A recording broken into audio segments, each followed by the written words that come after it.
एक गहरी रात की बात है, जब एक छोटे से गांव में एक पुराने हवेली की चर्चा हो रही थी।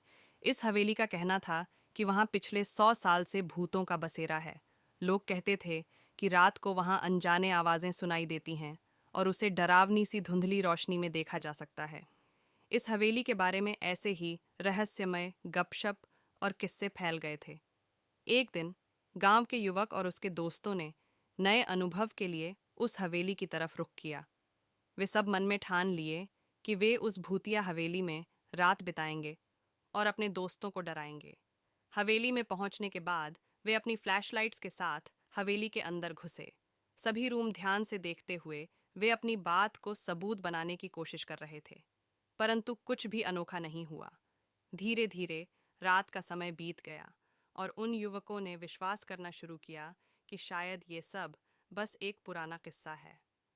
तभी एक अजीब सी आवाज सुनाई दी, जैसे कोई दरवाजे को खटखटा रहा हो। उनके दिलों की धड़कन तेज हो गई। एक युवक ने उसी ओर जाकर दरवाजा खोला, लेकिन कोई नहीं था। वे सब वहीं खड़े होकर एक दूसरे की तरफ देख रहे थे, जब अचानक हवेली की गहरी आवाजें सुनाई देने लगीं।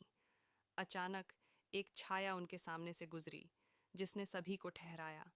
वे सब एक साथ हवेली से बाहर निकलने की कोशिश करने लगे, लेकिन रास्ता बंद हो गया। वे सब आवाजें सुन रहे थे, भूतों की कहानी सुन रहे थे, लेकिन किसी को विश्वास नहीं आ रहा था।